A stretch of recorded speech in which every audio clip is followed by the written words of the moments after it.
But I do want to have a little bit of an introduction about your merging of being a musician and how your original interest in becoming a musician blended with the realities of the world and what role you wanted to play as another citizen in the world trying to make it a better place. I grew up playing music. My parents are both classical musicians, so I was raised on music, on classical music, and then at the age of 12, I went to a summer camp in Western Massachusetts called Row Camp, which was run by a Unitarian minister who was also an anti-nuclear activist. And that's where I first heard around a campfire a guy named Al Giordano, who later went on to be a journalist and run Narco News and other things. And that's where I first was exposed directly in person to somebody writing what we could call a protest song, and you know, seeing what kind of impact it had on people. I mean, it was just obviously really powerful. It was immediate. I could see, like, well, this is communication. Now we're communicating. This is real communication. He's explaining what's going on and doing it in a way that's totally emotionally accessible, and he's changing people's whole perspective right now in the course of 3 minutes. And I'm like watching that happen around this campfire. And yeah, that hooked me. I was hooked from then on. It's not like I decided at the age of 12, this is what I'm going to do with my life, but it was definitely an immediate, like, wow, this is impressive. This works. I like this. Yeah. So did you decide that you wanted to be a musician and then this activist aspect came into it, or was it always the two together? It was more kind of like two streams that kind of met, and you know, sort of intersected at various points, and then joined each other, and became inextricably linked, and you know, sort of into one one you know, stream, basically. And but it definitely started out as sort of, you know, two interests that were independent of each other, but that I kind of always realized had connections with each other, you know, but they weren't necessarily joined initially. I mean, really, I got into playing music on my own, like not classical music, but playing guitar and stuff like that, really just to have something small I could carry around when I took acid in the woods. I mean, I did a lot of acid as a teenager, and you couldn't carry a cello around with you, and so I got a little half-size guitar, and eventually accidentally got pretty good at it, you know, in the course of exploring my mind and Taoist philosophy, and then the whole sort of getting political, yeah, was something that happened to me a bit later in life, like around the age of 19. I mean, I had already been exposed to all kinds of activism and politics and stuff, but I got very much sidelined by being a born-again hippie, and you know, of a certain kind of, you know, hippie that rejected political activism, actually, for 8 years of my life. Wow. It was really, yeah. I went in a very different direction, influenced by certain other people that you know, coming out of that scene. I mean, you know, if you know a lot of people who were hippies during the original era of hippiedom, then it's not an entirely unfamiliar concept. The folks who were, you know, tune in, drop out, you know, move back to the land, don't feed the beast, you know, don't be involved with political activism or any of that, just drop out, you know, that was, a lot of people actually thought that was going to change the world. So they were activists. It was an activist orientation, but of a certain kind.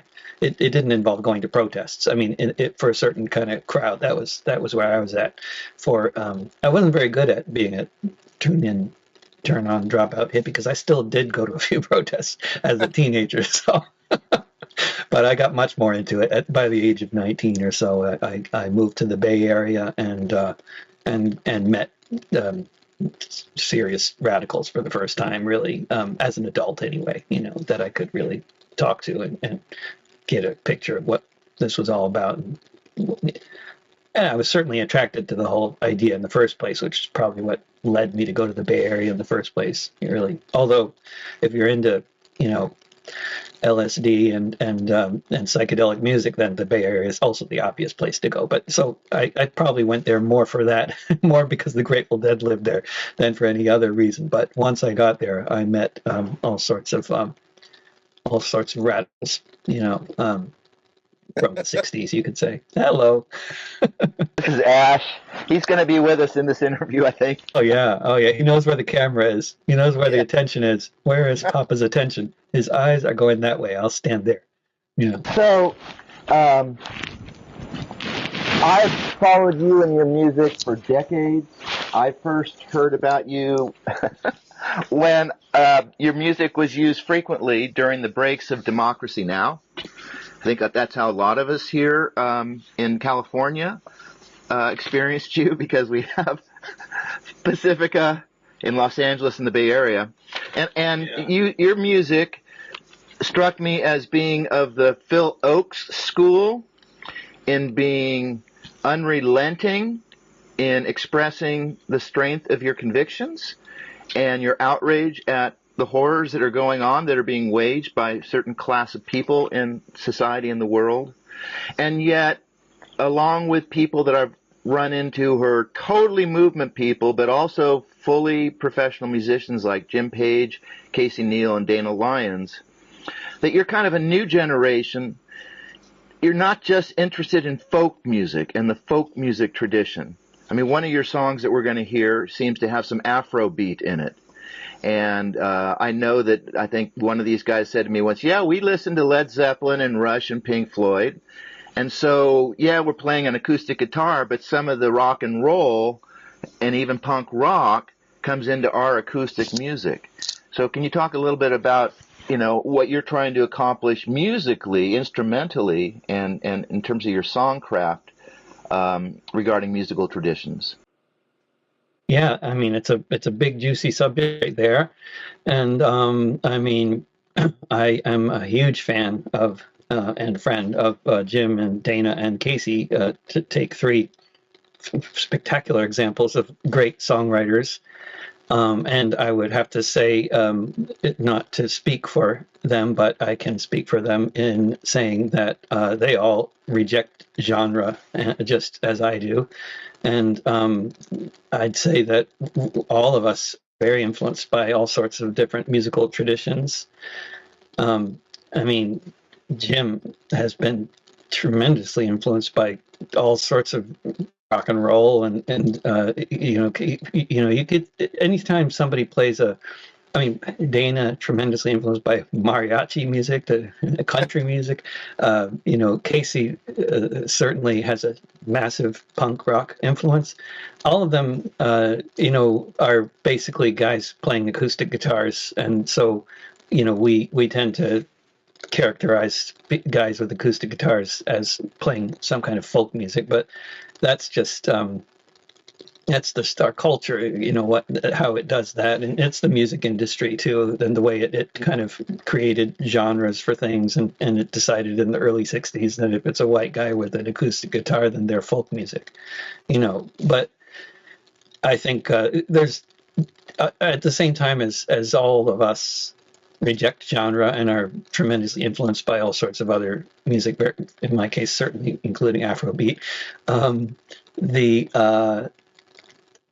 we're also all very much coming out of the folk tradition as well. And all of us are tremendously influenced by artists like Woody Guthrie, Pete Seeger, Bob Dylan. Hugely, all of us for sure. And I am too. And I don't know if I'm, more like Phil Ochs than any of those as far as my songwriting style. That might be true. I wouldn't say that makes me more folky, but it could be true. I think I I tend to write sort of overtly, specifically topical songs a bit more than any of them do. And they're all, another way to put that is all of them do metaphor better than I do. I mean, it depends on how you want to look at it. Well, I also think about Howard Zinn when I listen to your music. And you seem to have an extremely deep, passionate desire to tell history stories in a modern context. You won't just there are some of your songs where you just like tell the historical situation, but often you bring them together with what's going on now and situations now. So you seem to see history as I do, as a really important tool for straightening out the national dialogues on what's going on in reality. Have you had this passion for history? And that's where I would compare you to Phil Oakes when he talks about, Dominican Republic and things like that. You're educating people about things often that they knew nothing about, and often about situations around the world and groups of people in struggle that most of us know nothing about. Is that like your cause? Yeah. Like, amplify that for people? I mean, I just think that history is just such an incredible source of knowledge. I mean, it's such an incredible source of knowledge about history, obviously, but every one of those, so many of those stories from history have so much bearing on the present day, and there's so much to learn from history about the present day, and that's a statement made by people who are fans of history probably far too often, and it sounds really trite, but it's completely true. If we don't know history, we are just walking around in a three-dimensional world, and we're completely lacking that fourth dimension. And that fourth dimension of time is absolutely vital. This world has been around for a while, and things have happened. And if all we know about what's happened is what we heard from our friends or maybe our parents or what we read on the news, then we're just it's an incredibly limited perspective on what, compared to what you could have if you actually read some history. I mean, that I've learned so much from just friends, about what happened during the parts of the 20th century that I wasn't around for. But, I don't know anybody who I never have known anybody who I could talk about the 19 teens with. They were all dead, before I ever had an interest in the 19 teens. I've known lots of people I could talk about the 1930s with who are now all dead. But, I never knew anybody I could talk about the 19 teens with. I certainly have never known anybody I could talk about the 19th century with. But the 19th century was at least as exciting as the 20th century in terms of history. I mean, it's amazing, an amazing century, that it behooves people to know a lot about, and when you mentioned Jim Page and Dana Lyons, for taking two particular examples, I mean, Jim Page's songs like Heroes and Survivors, and Dana Lyons' songs like Turn of the Wrench. I mean, for me, that was like some of the most spectacular, learning about historical events. And I mean, in the case of Turn of the Wrench, only very recent history. It just happened when I first heard the song, only a few years earlier. But it's still history, and it was a hidden history. It was something you never would hear about, other than unless you heard his song or you happened to live in Minnesota in the 80s. You would never have known about the bolt weevils that he wrote that song about, and certainly I did know about the Choctaw famine, but prior to hearing Jim's song about it. But I mean, that song, among so many others he's written, are just such great examples of this whole tradition of telling a story from history in a way that really, really viscerally brings it alive, and brings it alive in an emotional way. Like, it's the closest you can get to being there, I think, is when it comes to history, is to hear a song about it. And then you can get a lot more information from books, but to really kind of transport yourself into the what hopefully might be the mind frame of people that were there, I think a song is the most potent form of communication and storytelling. Well, you pay tribute to the people you sing about, and they deserve that kind of tribute. You also turn them into human stories. You're not just reading about some characters in a textbook. You're telling a story as if you're talking about people in Gaza right now and what this particular family is dealing with. And that is so moving, David. You have a real gift with that. I wonder if you could talk a little bit more about the human how you respond to the human scale of all these crises, as well as understanding the economic theory behind it and militarism, imperialism, and class war and all that kind of stuff. Your songs aren't. I've never heard any of your songs talk about that stuff too much.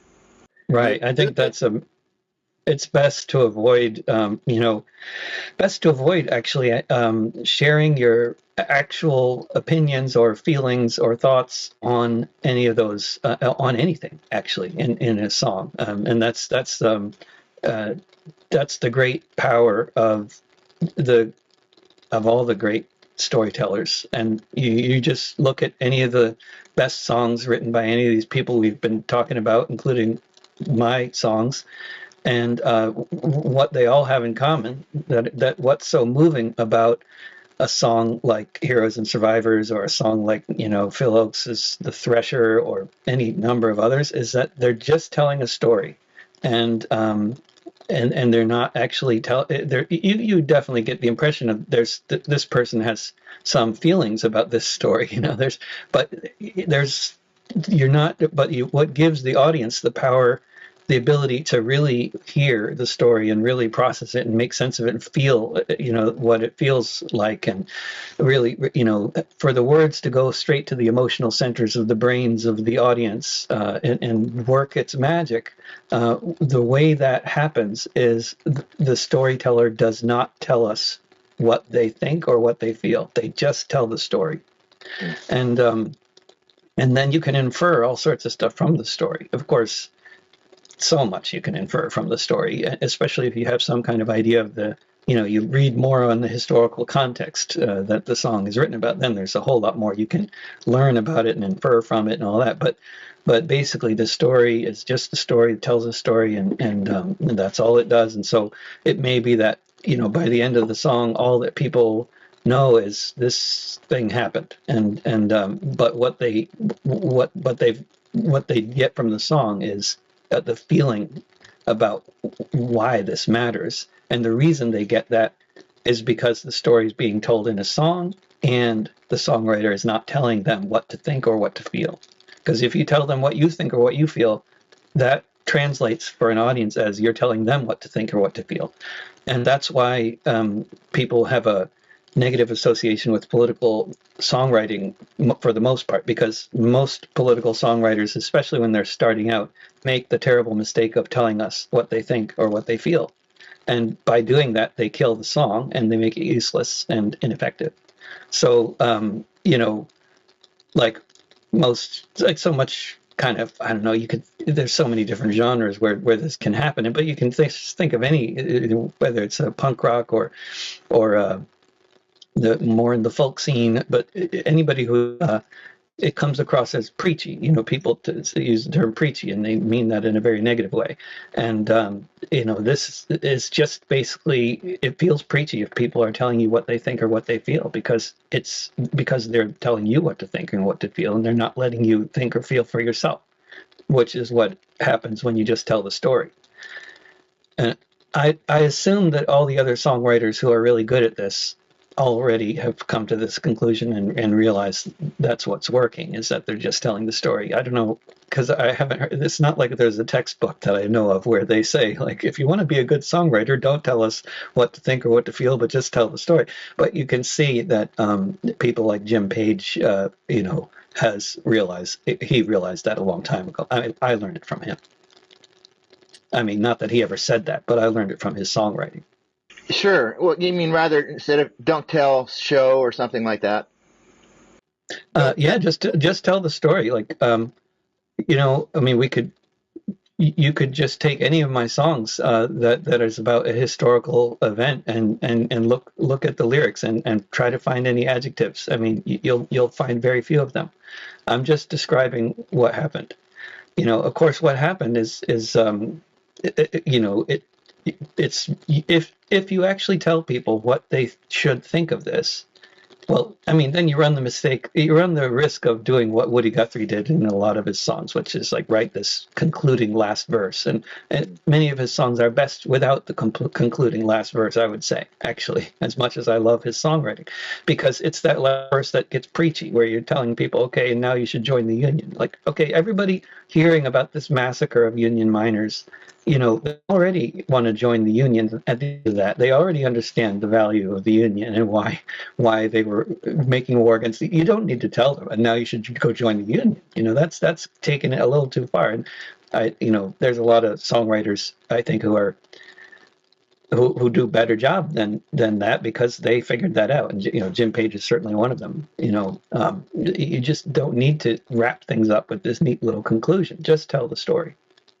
And if you do tell the story of any one of these, massacres or uprisings or union struggles or mine disasters or wars or whatever it is you're talking about, these are such powerful, iconic stories that there's absolutely no need to embellish them with extra adjectives. That just detracts from them. Well, we live in a mediated culture, and I think one of the reasons people on the left and liberals and independents and conservatives are failing to run this democracy is because we've all crossed a threshold where too many people are spending too much time in mediated reality, so that they lose touch with what's going on in everyday consensus reality. And people, when they're our age, who are like 20s now, they're going to look back on the people who they spent their lives with day to day, and they're going to be people like Taylor Swift. Daily tweets from these people. They followed all these little incidents that went through the entire life of these people that they never actually know, and yet they don't really know much about anybody on their block. And with your music, I feel like after I've heard a song that you've been hanging out with me, just chatting about some of your friends in another part of the world or another point in time. And it's not about the superstars. Even when you talk about John Brown, I mean, the whole thing is, it's not about the Ralph Naders, the Bernie Sanders, the AOCs. It's about people in a kitchen sitting down and talking about how fucked up something is, and we're going to do something. What do we do? And then you give them a bunch of tools from history and from what people are doing around the world. And I think that's why culture is so important to me now. I think we have to take our culture back, as Jim Page sings. Yeah. And we have to change the national dialogue about these things before we can actually take power, because people are so confused. Yesterday on the BBC, I heard one of these fascist diplomats that are on MSNBC all the time talking about Putin meeting with Trump, and says, well, he said Putin wanted to talk about the roots of the problem. What kind of person is that? And it's like, really? You can disparage looking at the roots of a problem. Like, that's ridiculous. And so you're sort of the anti-force to that. Yeah, that's what I try to do, and talk about how these things got started, and tell the stories that are important about that, relevant to that. I have written about the Ukraine situation as well. I wrote a song called "It's Not a Trade War," which is, of course, they claim it's all about morality and whatever nonsense, but it is a trade war. And as are the wars that the U.S. always engages in, they're all trade wars. And trade wars are historically very, very violent. The term trade war as a sort of a economic thing that doesn't involve the military is a recent term. Traditionally the term trade war. I mean, the first trade war was the Opium Wars, when Britain and the United States and France and Russia all invaded China. In order to force the Chinese government to accept the import of a massively addictive drug, opium, which then led to a century of huge numbers of people being addicted to opium in China, and what they call in China the 2 centuries of subjugation, or I can't remember what the term is they use, but something like that. And it's people people know the history, and you can learn it in a few minutes. Sometimes the really salient bits that you need to know, like, I mean, just talking about the trade war, the opium wars. I wrote a song about that called Trade War. I mean, it's just you just describe, but you don't need to say what you think of it. I mean, the British invaded China, killed 20,000 people, completely destroyed two cities. And in response to the Chinese government ordering their military to burn 20,000 crates of opium that had been illegally exported to their country.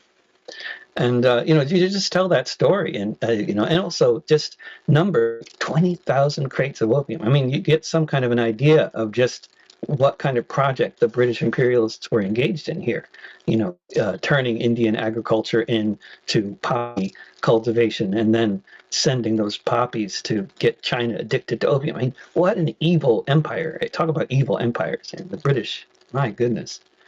There's nothing evil that they haven't done to China, let alone to Ireland and any number of other places. Yeah. Well, but yeah, these stories, you tell the story, and then it's a powerful. It can be the most powerful 2 or 3 minutes that, I mean, people have revelations, because of hearing a song. You talk to people in the Western world who didn't grow up in a refugee camp where, that you kind of automatically become an activist in a way, if you're like born Palestinian or something. But if you're born French or American or British or German, it's quite likely not your circumstances in life that turned you into a radical. It's not growing up in a comfortable suburb and eating 3 good meals a day. That doesn't turn you into a radical. If that's your background, then what does potentially turn you into a radical is music. And if you talk to, of course, books can do it, lots of things can do it, but you just try talking to radicals from the United States, Britain, France, Germany, places like that, wealthy countries. Talk to these people. How did they become radicals? Most of the time, or at least half the time, by my experience, and it may be that I have a biased, view given my situation in life, but half the people I talked to, it was music. It was either folk music, hip hop, or punk rock that did it to them. Yeah. Well, speaking of the different genres that you guys pull into your music, you can do something that the early folkies couldn't do with just their acoustic guitar. Someone like Pete Seeger would be on the stage and he'd be very polite and challenging in his rhetoric a little bit, but he'd be playing basically a nice little pop tune.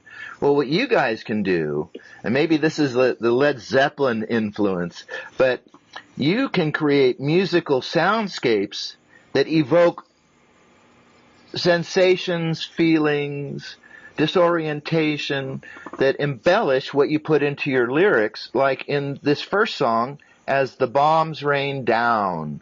That's how we start this. You are going to go into David Rovics' music, and we're talking about the bombs raining down. Tell me about that song a little bit.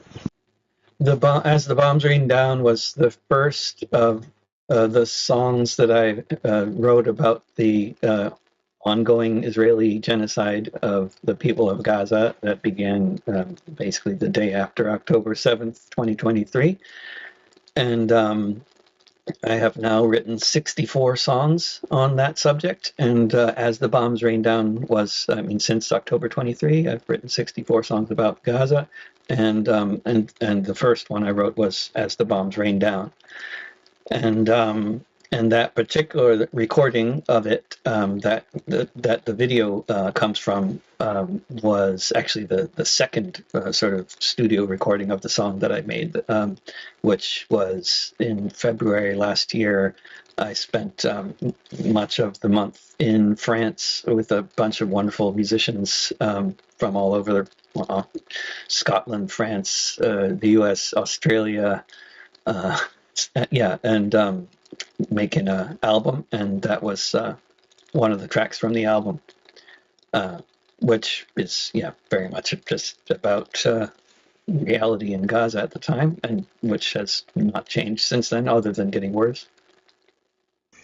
So who are you playing with, and where did you shoot this? It looks like it's in an attic or a bedroom or something that's been converted into a studio or a jam pad. Yeah, we spent, we actually rented a house in France near Toulouse, where the French musicians we were working with all live, and then it connected to this house, which was a 400-year-old sort of farmhouse kind of place. Beautiful place. Everything was falling apart actually, but it was still really beautiful. And the next to the house was a barn, which apparently we weren't originally necessarily supposed to be using, but I think we got permission to use the barn, because the barn turned out to be like the perfect place for setting up all the recording gear where we recorded everything.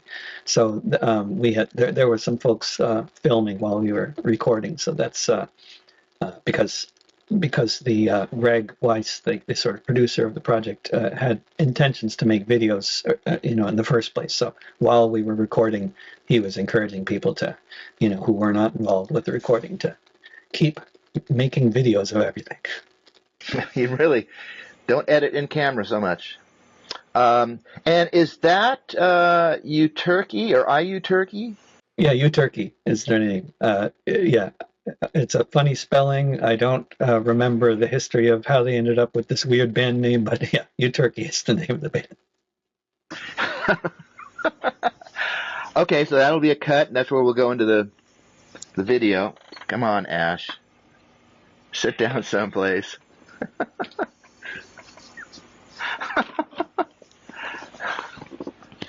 He's on my notebook. What's the name of it? Oh, as the bombs rain down. Rain down? Yeah, as the bombs rain down.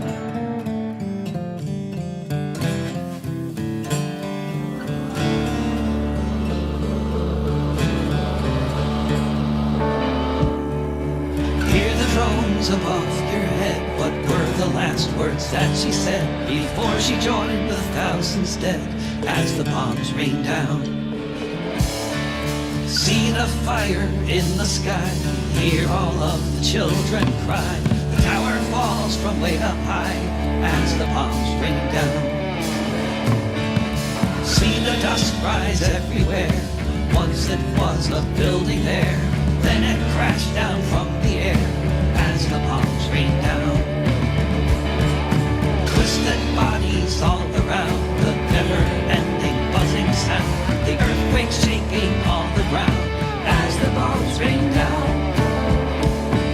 Shattered camps of refugees, necklaces of ancient keys, smell the burning olive trees as the bombs rain down. See the homes, apartment blocks, see the mosques reduced to rocks, feel the awe and feel the shock as the bombs rain down. See the sewage in the streets, mixed with blood beneath your feet, before the sonic boom repeats as the bombs rain down. See the darkness of the night, no power for the lights, but the explosions are so bright as the bombs rain down. Nothing left but rubble strewn, nothing rising but the moon, but the next one's coming soon as the bombs rain down. Hear the politicians say there's nothing here to see today. We're punishing Hamas this way as the bombs rain down. Hear the drones above your head. What were the last words that she said before she joined the thousands dead as the bombs rain down? As the bombs rain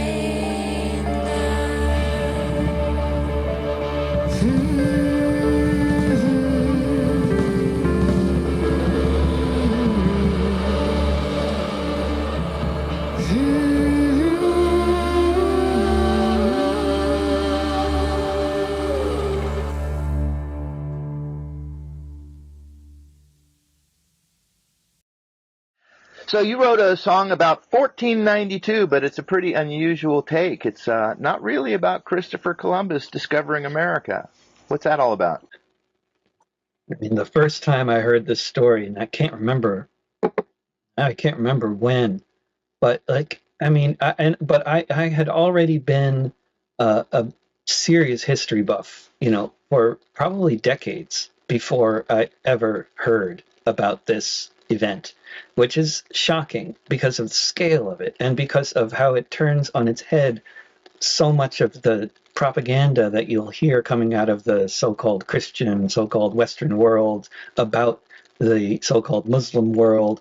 I mean, the reality that we have largely written out of our historical record in terms of the minds of the vast majority of people in the West anyway, is as Christopher Columbus was leaving the Mediterranean heading towards North America, he had to take little used shipping routes to get out of the Mediterranean, because the normal shipping routes that people would normally take to leave the Mediterranean and get through wherever that strait was to get out into the open ocean, they were all clogged with the Ottoman Navy, because Sultan Bayezid II had sent the entire Ottoman Navy across the Mediterranean from west to east to Spain to rescue somewhere between 400 and 800,000 Spanish Jews who were taken back to the Ottoman lands, to Palestine, to Turkey, what is now Turkey,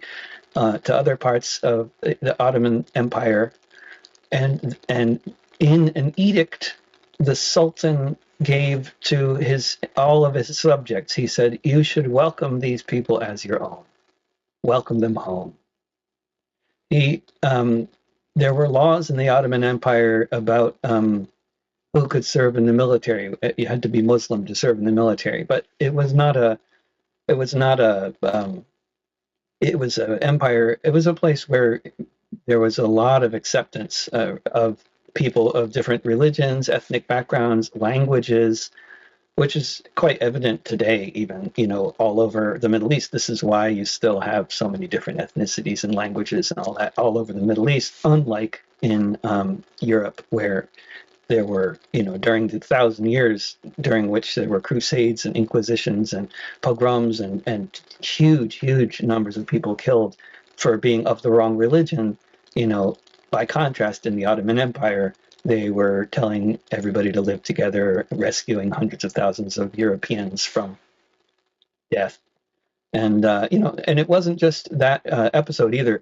Throughout the course of hundreds of years, every year, there were thousands of Europeans fleeing Europe and heading to the Ottoman lands just for economic reasons, as well as for, safety reasons, because they could live there and farm and just be taxed once a year and actually get services for their taxes. And unlike in Europe, which was just ruled by despotic kings and, the Dark Ages, which lasted for so long, which were very dark, it's because of authoritarianism, Yeah.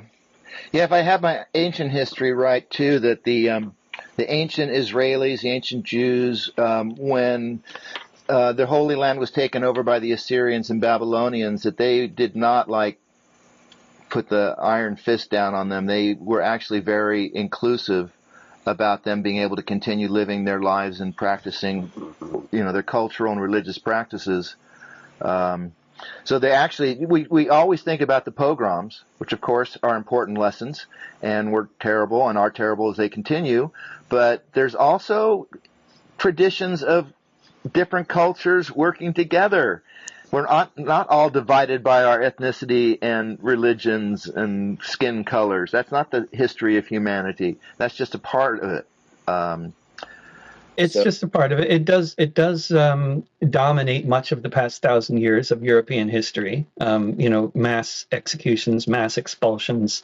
The Crusades, there were many of them. There were inquisitions happen in many different countries. The witch trials happened in many different countries. The pogroms happened in many different countries. Europe has been a mess for a long time, but I think it's really important not just to highlight the movements in Europe that have been all about solidarity and everybody getting along, and socialism. Europe was also the birthplace of socialism.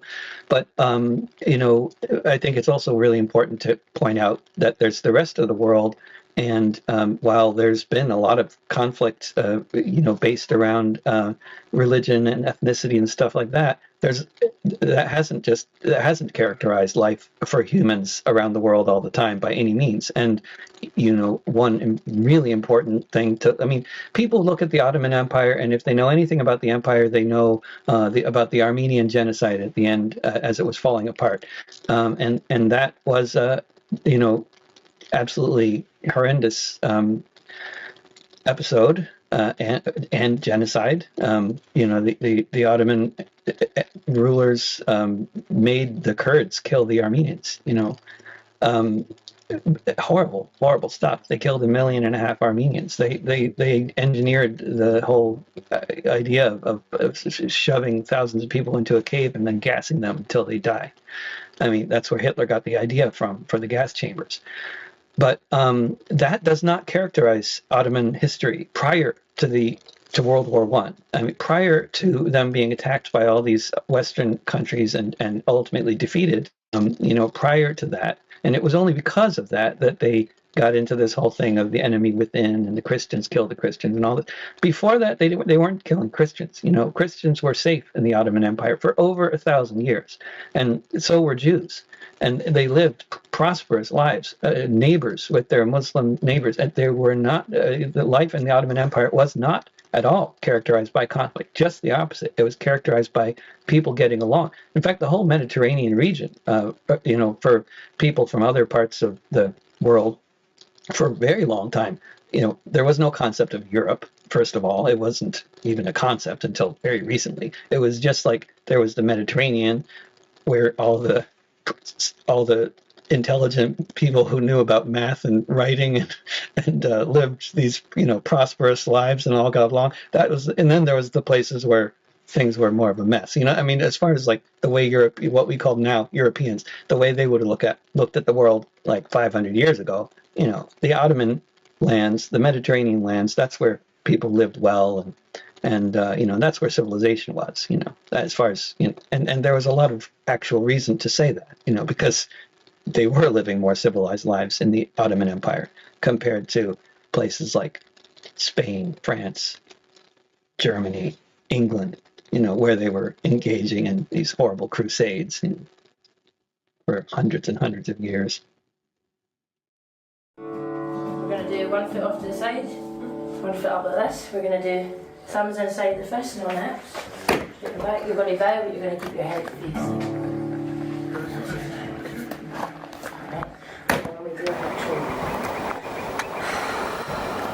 But you want to start rolling first, I guess. Yes. But anyway, up like that. Start rolling. And we jump. Yep. To put 1 foot down on it. And then you jump again, tuck it behind. In 1492, Colombo crossed the ocean. Only one of many harbors that would then be set in motion. As his men cut limbs of Arawaks and burned children at the stake, plundering a continent for God's sake. In 1492, when King Ferdinand won Granada, he passed a law known as the Edict of Alhambra. It was as the landlords wanted, as his gracious God had willed, that any Jew in Spain had 3 months to leave or else be killed.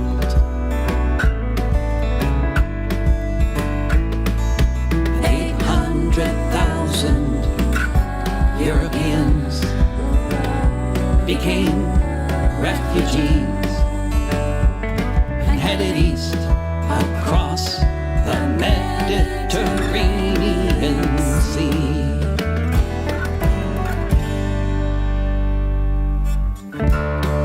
In 1492,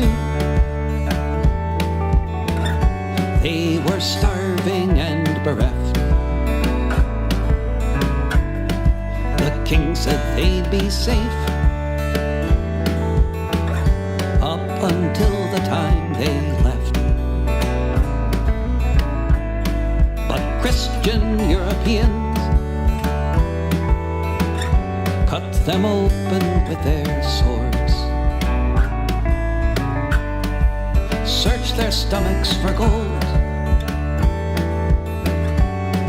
and dumped them overboard. And 800,000 Europeans became refugees and headed east across the Mediterranean Sea.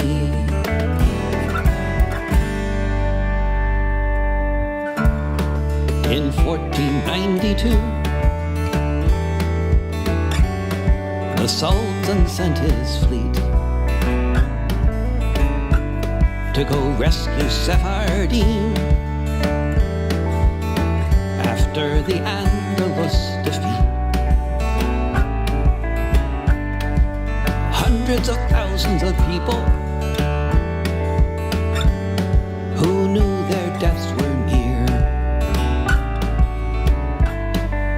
were rescued by Muslims and taken to Izmir. In 1492, the Sultan said that's fine if they'd impoverish their kingdom just to enrich mine. The Sultan also passed an edict. He said, welcome home. Now treat your new neighbors as if they were your own. And 800,000 Europeans became refugees and headed east across the Mediterranean Sea. And headed east across the Mediterranean Sea.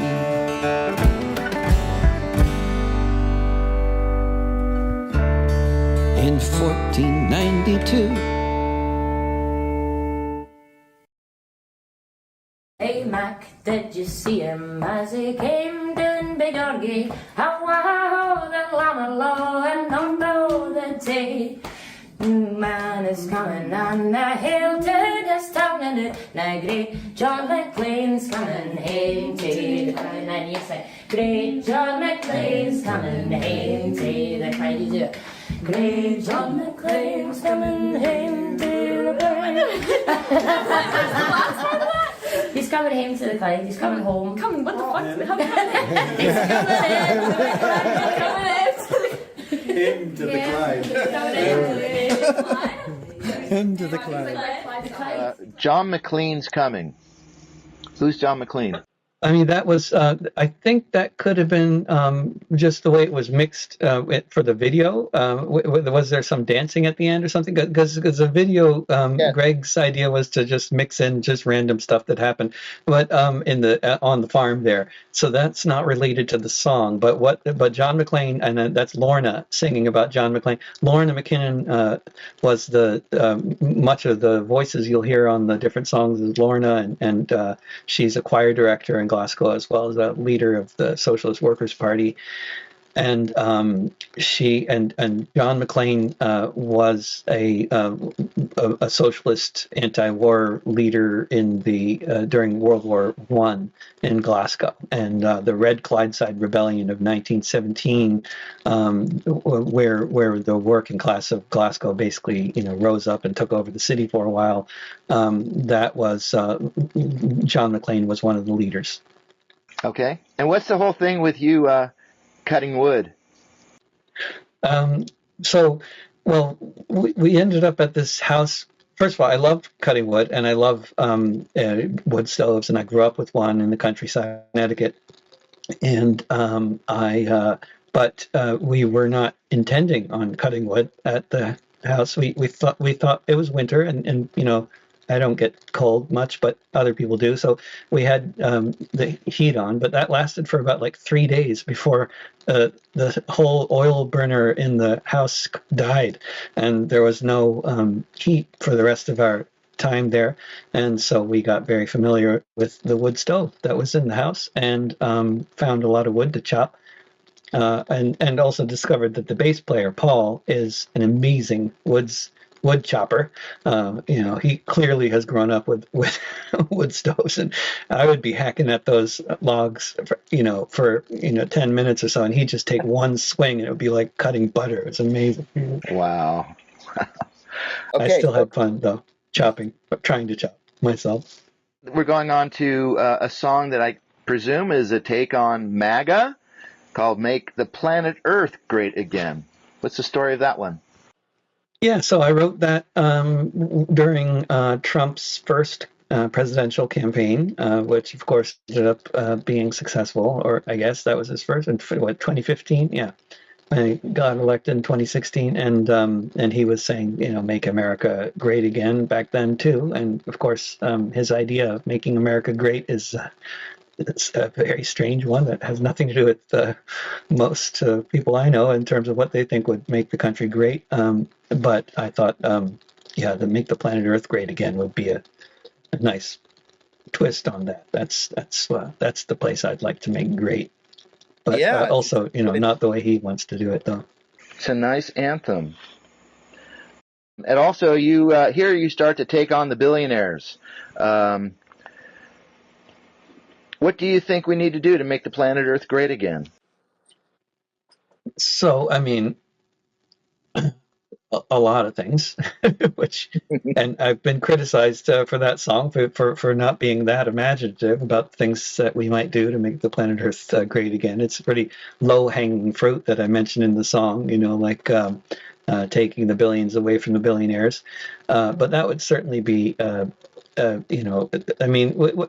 basically, I think capitalism is a system that is absolutely disastrous for humanity and the environment, and it's while there is some functionality to having a market for different products and services, and I wouldn't suggest that we completely get rid of markets as a sort of phenomenon but they need to be extremely heavily regulated, because you can't have a market that doesn't take into account the needs of humanity and the environment. That's crazy.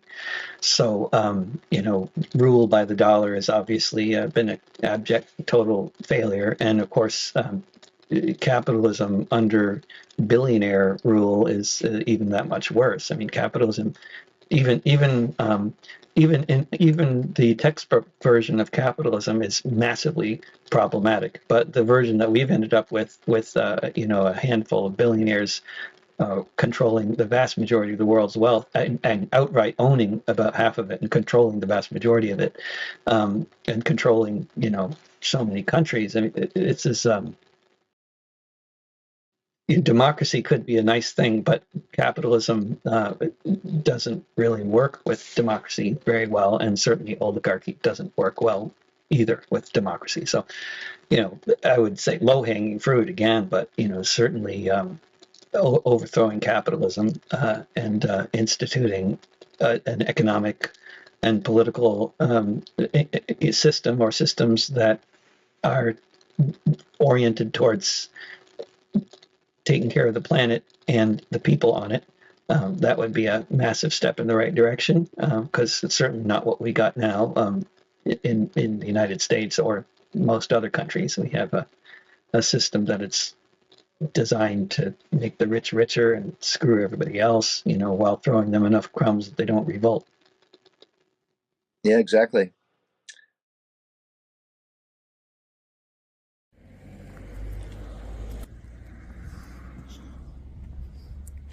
Yeah, so I'm, hi, hello.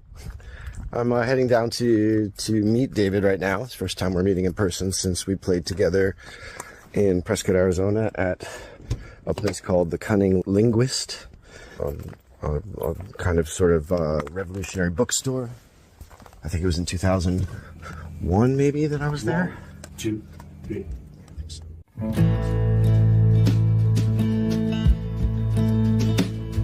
We could tackle the economy first, get rid of all the billionaires, set the system up so that instead of hoarding, people share, make housing, food, and healthcare basic human rights around the world for everyone is how we'd set our sights. If we could get to that point, I could say that then we could make the planet Earth great again. With human rights around the world, there'd be no refugees, no safeguarding your homeland from terrorists overseas, no need for a border wall, no jobs to protect. With a global basic income, it's simple and direct. Free trade, fair trade, same damn thing. We get to that point, then we can make the planet Earth great again.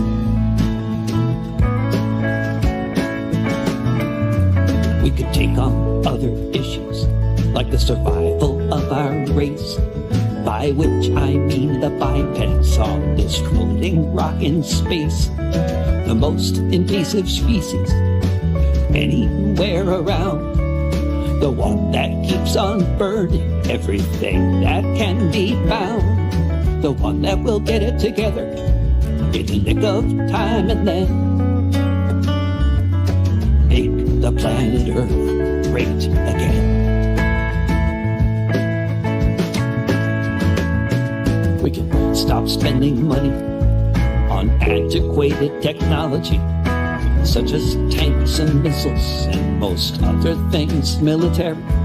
We can use those vast resources to make us all safe and sound. Windmills in the air, coal and oil in the ground. We can be the envy of the rest of the galaxy when we make the planet Earth great again. Make the planet Earth great again. We make the planet Earth great again. Okay. I have it. I In natural. Rather than